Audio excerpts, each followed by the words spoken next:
Hey everyone, it's Micah Fragrance back at it again with another video. In today's video, I'm going to be reviewing my dad's cologne collection. He has 6 colognes that we're going to go over. Real quick, a word from Selective Scents.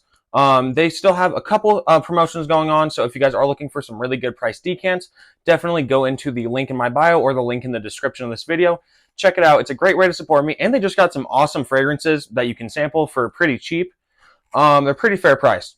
So to get into the actual video, there are 2 colognes I want to get right off the bat. The first one is Juicy Couture Dirty English. So this, I don't think my dad is on. He might have worn it, might not have worn it.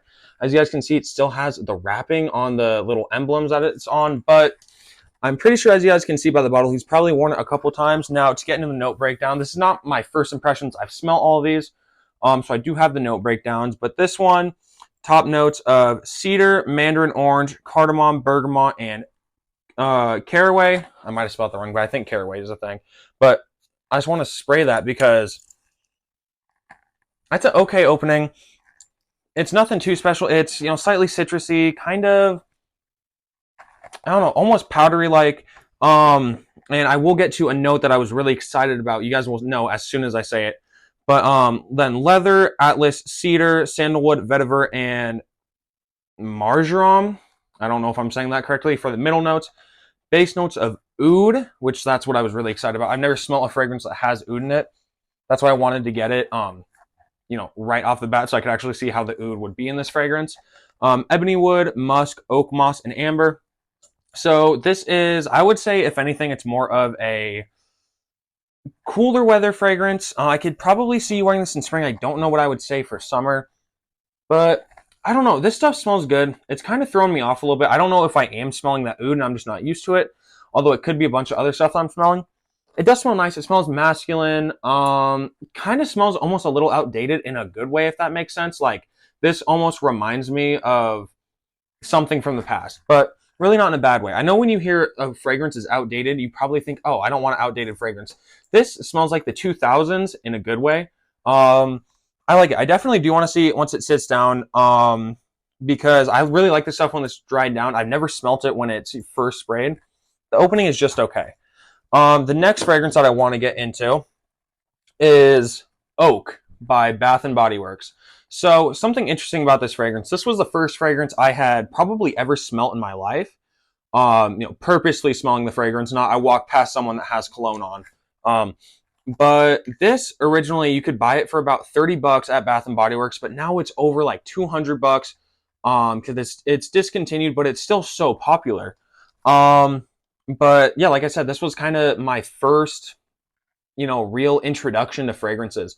Also, I do want to specify, this is my stepdad's collection. My real dad does not wear cologne. He gave me a bunch of his stuff, but this is my stepdad's collection. But this stuff opens up with bergamot, Amalfi lemon, juniper, clary sage, and aldehydes. Middle notes of nutmeg, lavender, African orange flower, pepper, clove, geranium. And base notes of oak, hence the name.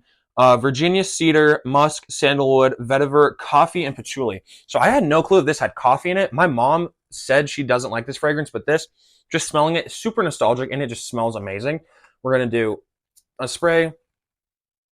That's the opening I remember. Nothing special, nothing too crazy. I always thought it was so good, the opening. Kind of looking back at it now, it's not the best opening, but this stuff, when it's dried down, is so good. These are the only 2 that I'm actually going to spray. I'm not going to spray the other ones because I'm interested to see how these smell. First of all, interested to see how the oud is in this, and also just how this contrasts everything. A bunch of these other fragrances, I don't necessarily want to spray on me. Not that they're bad fragrances or anything. These were really just the 2 I really wanted to spray on me to actually see how they smell on skin. The next one we're going to go to is a fragrance that my dad actually wears pretty often. He doesn't wear these all too often. This is always in the glove box of his truck. But this is the one that he wears, I would say, almost every day. But it's Victoria's Secret, very sexy for him. This, when I grabbed all of his colognes to film this, he said, can you please return this to me before tomorrow so I can wear it before I go to work? So this is one that he wears all the time. Also, I don't know how long he thought recording this video is going to be. It's like 15 minutes. But very sexy for him. Opens up tangerine, lime, lime, bergamot, caraway. Middle notes, cinnamon, sage, Sichuan, pepper, bamboo. Base notes, sequoia, musk, orange blossom, and vetiver. So it's a woody, slightly citrusy, almost has a sweet sort of scent to it too. But this stuff is pretty good. I have smelled this on him. It does smell pretty good. I'm sorry, I have no clue how long these fragrances last because they're not in my collection. I don't actually test out how long they last. Um, but yeah, very sexy for him. Really solid. Smells masculine. Smells good. I mean, that's something I could definitely find myself wearing. I could find myself wearing all of these fragrances. The next fragrance I'm going to get into, this one has no note breakdown. I can't find it. I did look it up online. It is a cheaper fragrance, but this is one of his favorites. And that is White Attitude for Men. A little bit of an interesting name, if you ask me, by Parfums Dere Paris. I've looked it up. Some bottles of this go for like $200. Other bottles go for like $25. I don't know if there was a big difference in them. He said this is oil based. I have no clue how to tell if it's oil based or not. But this stuff, like I said, has no note breakdown, but it's fresh, floral, citrusy, a little sweet, a little outdated smelling to my nose. This isn't bad. I would probably not wear this. But this stuff, I could totally see an older guy wearing this. By older, I mean like over 30. You know, this would be something you might want to wear. I could see, just like I said, the older crowd really liking this. I couldn't really see the more youthful crowd liking this. I could see the youthful crowd liking all of this. But no, this is solid. I wish I could have found a note breakdown on it because it's a really interesting scent. Not bad at all, like I said. Slightly powdery. But yeah, this was just an interesting one. I wish I had a little bit more information on it. I am going to discuss the two fragrances I sprayed at the end of the video, so please stay for that. Up next, we have two older fragrances. One came out in the 80s. One, if I'm not mistaken, came out in the 90s. I say we start with the one that came out in the 80s. Just start off a little older. And this was actually one that I bought my dad for his birthday, Drakkar Noir. Now, this is one of the most popular fragrances of all time. It's like people that were alive in the 80s. It was like their Dior Sauvage. So this stuff was super popular. Top notes: lavender, lemon, bergamot, rosemary, mint, lemon verbena, I think. I don't know. Basil, artomazin. I need to get my writing in check. I'm so sorry. Middle notes of juniper, coriander, cinnamon, carnation, wormwood, angelica, and jasmine, and base notes of oak moss, leather, pine tree needles, fir, sandalwood, vetiver, patchouli, cedar, amber, and resins. This is just it's a very musky smelling fragrance. Honestly, I kind of wish I had this in my collection. I bought it, didn't like it, and I gave it to him. My taste has matured since then, and I gotta say, I actually really do like this stuff. Musky, not in a bad way. Do not get musky confused with musty. If someone says you smell musty, that's a bad thing. If someone says you smell musky, that's more than likely a good thing. Musks are just really an attractive scent, and they're from deer. So I don't know where from the deer, but deer musk. Yeah.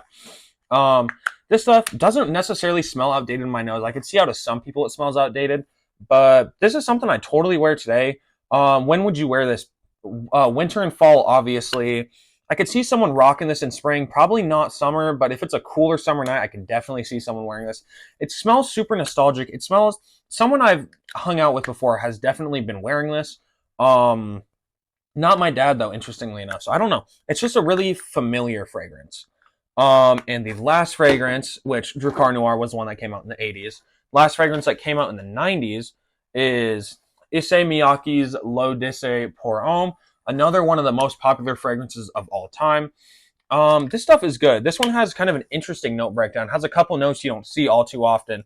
Top notes of yuzu, lemon, which yuzu is one that you really don't see that often within fragrances. Bergamot, lemon, verbena, mandarin orange, Surprise, I think. I don't know. Cologne. Okay, I'm so sorry. My writing is so bad. Coriander, tarragon, and sage. Middle notes of blue lotus, nutmeg, lily of the valley, bourbon geranium, saffron, chiron, cinnamon, mignonette. I don't know how to say that one. Mignonette. I'm assuming it's just like filet mignon. Tahitian vetiver, musk, cedar, sandalwood, and amber, and tobacco for the base notes. This is a super fresh fragrance. It does have a woody side to it as well, a little bit of a musky side. This stuff is not bad at all. I've heard a lot of people say it's outdated, you shouldn't get it. I really don't know in what world this stuff is outdated.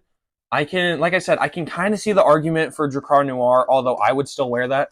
But L'Eau Pour Homme, definitely not outdated at all. It still smells fresh and youthful enough that I could totally see someone in high school rocking this. Even if it's just your first fragrance, your middle school or something, you could definitely rock this. Anyone could rock this at any time, any age. And honestly, I think L'Eau Pour Homme, I don't ever think it's going to go out of style. I don't think that there's ever not going to be buyers for this stuff. But it's super good. But yeah, so I don't have a clear favorite on, what fragrances I like the most. I am going to move them off to the side and talk about the 2 fragrances I sprayed on. Because I'm super excited about those ones. The oak one was super good. I think I sprayed it. Yeah, I sprayed the oak one over here, if I'm not mistaken. But the oak one, obviously, it has oak in it. But this stuff is good. It's super nostalgic smelling for me. Like I said, my first introduction to fragrances. It's sweet, masculine, almost a little peppery. But this stuff is super good, and it has that coffee, which I can't really, take that out if I didn't know that coffee was written down when I looked at the note breakdown. Probably wouldn't have guessed that there was any coffee in here. But it's super sweet, masculine. I could see why this stuff was so popular. To know that they sold this for $30 at one time, I feel like they could have at least sold this for about $60. Now it is super expensive though. But solid fragrance. I definitely want to get my hands on my own personal bottle of this stuff because I would wear the heck out of it. And the last fragrance, the Dirty English by Juicy Couture. Yeah, it really doesn't change that much from the opening. It kind of just has a slightly better smell in the opening. The opening is a little harsh, but smelling it, I don't know if it's just the oud that I'm smelling, and I just think it's a little weird because I've never smelled oud before. But it's good, powdery. Like I said, has like that old school vibe, but not like 80s old school, like 2000s old school, so not really old school. But yeah, this stuff is good. I could totally see myself wearing this. I could pretty much see myself wearing all the fragrances, maybe except the White Attitude. But no, this fragrance is good. I really don't think that there are any bad fragrances. Even the White Attitude, which I said I wouldn't wear, could totally see why some people would want to wear it. But I want you guys to rank my dad's collection on a scale of 1 to 10 in the comments below. I'll tell him the rankings too. If you guys think any of these colognes actually stood out, you guys were surprised he had them in his collection, or some stuff that you guys have, definitely let me know in the comments. I'm super interested to hear. Other than that, I hope you all have a great rest of your guys' day. I'll see you all in the next video, and stay safe.